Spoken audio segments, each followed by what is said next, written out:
एक ही चीज कहूंगा, कल सुबह मैं बैठा था कि सारी दुनिया की सारी बुरी ताकतें भी इकट्ठी हो जाए,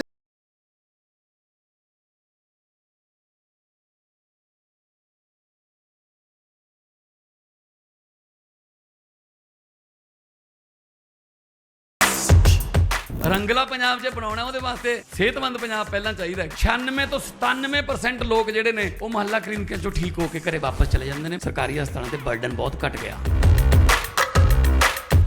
ਮੁਹੱਲਾ ਕਲੀਨਿਕ ਜਿਹੜਾ ਬਣਿਆ ਹੋਇਆ ਉਹਦੀ ਬਿਲਡਿੰਗ ਬਹੁਤ ਅੱਛੀ ਬਣੀ ਹੋਈ ਹੈ। ਉੱਥੇ ਸਭ ਤਰ੍ਹਾਂ ਦੀਆਂ ਫੈਸਿਲਿਟੀਆਂ ਦਿੱਤੀਆਂ ਹੋਈਆਂ ਸਰਕਾਰ ਵੱਲੋਂ।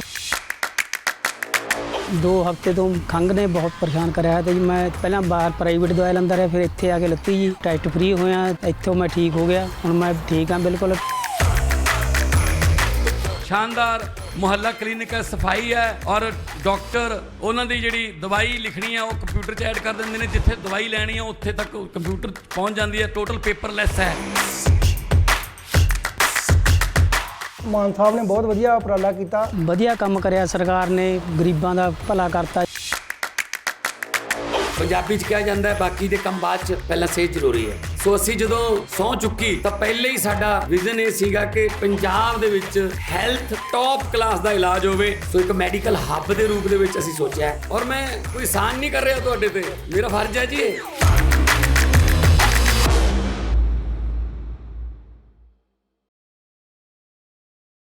है ना, तो जो सच्चाई के रास्ते पे चलता है उसका साथ भगवान देता है, उसका साथ भगवान जरूर देता है।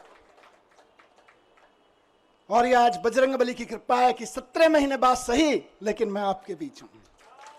और अभी गया मैं बजरंगबली के मंदिर में, पंडित जी ने आशीर्वाद दिया। वहां जो पंडित जी मौजूद होते हैं वही बजरंगबली जी के वाणी बोल रहे होते हैं। उन्होंने बजरंगबली जी की वाणी से आशीर्वाद दिया कि विजयी भव, सफल भव।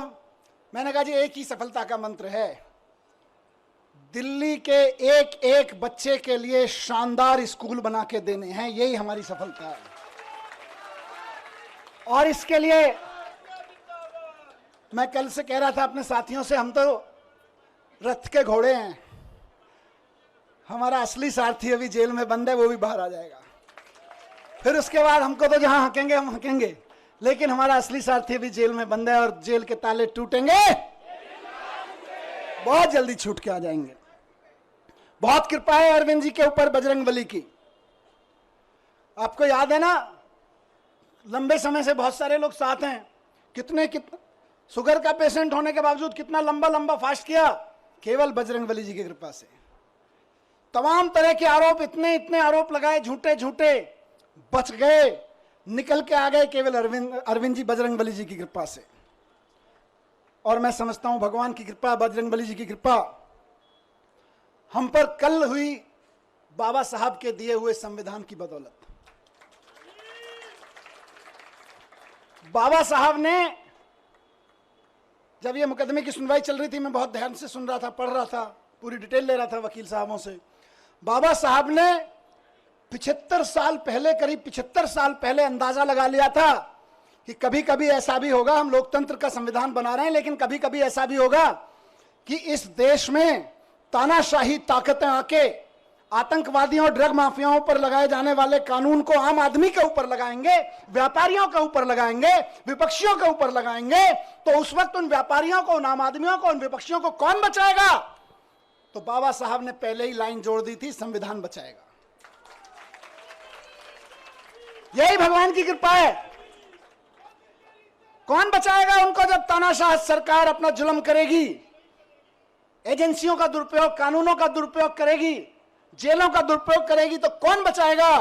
75 साल पहले उस महान शख्सियत ने लिख दिया था कि मैं ऐसा संविधान दे रहा हूं कि तुमको संविधान बचाएगा। आज हम संविधान के बदौलत खड़े, संविधान की ताकत से यहां पे खड़े हैं।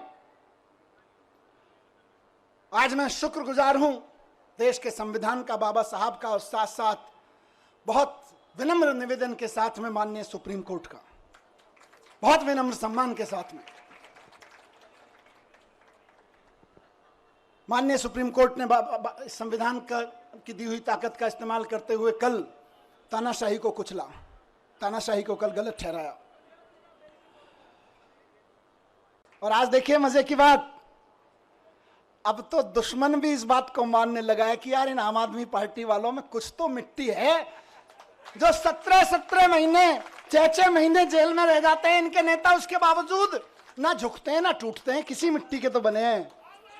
ये उस मिट्टी के बने हैं, मैं बताता हूं, ये उस मिट्टी के बने हैं भारतीय जनता पार्टी वालों, जिस मिट्टी पर भगत सिंह का पसीना की बूंदें गिरी हुई हैं, जिस मिट्टी पे गांधी ने गोली खाई थी, जिस मिट्टी पे भगत सिंह के पसीने की बूंदें गिरी हुई हैं, जिस मिट्टी पे खड़े होकर बाबा साहब ने तुम्हारी जैसी लोगों की ताकतों के, उस वक्त की ताकतों के जुल्म झेले थे, उस मिट्टी से ये बने हुए हैं। इनको तुम्हारी तोता मैना क्या तोड़ पाएंगे,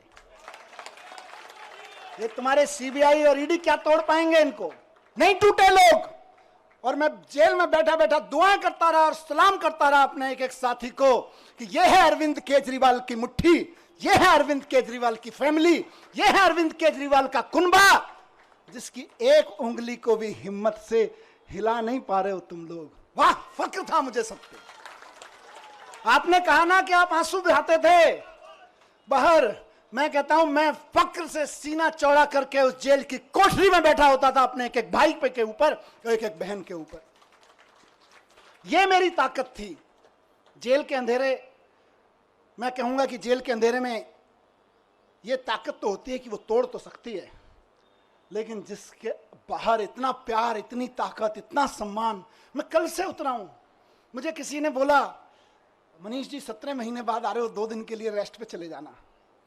मैंने कहा यार, जेल के बाहर कदम रखने के बाद पहला हाथ जिस कार्यकर्ता ने पकड़ा था और रात को घर तक जो दूर खड़ा था केवल देख के गया है, वो उम्मीद लगा रहा है कि मेरा मनीष सिसोदिया, मेरा भाई बाहर आ गया है।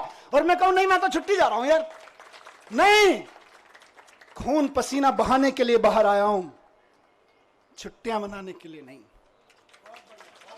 एक एक दिन जो संजय भाई ने नारा दिया है कि इनकी जमानत जब्त कराएंगे, आज से और अभी से लग रहे हैं। और बीजेपी वालों ढूंढते रह जाओगे कहां गई वोटें, कहां गई वोटें। आज से लगना है सबको।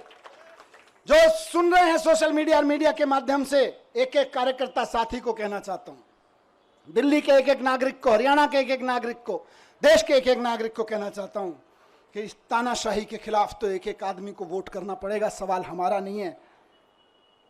तानाशाही के खिलाफ ये जो लड़ाई है सिर्फ आम आदमी पार्टी के कार्यकर्ताओं की नहीं है, सिर्फ विपक्ष के पार्टी कार्यकर्ताओं की नहीं है, ये देश के एक एक आम आदमी की है।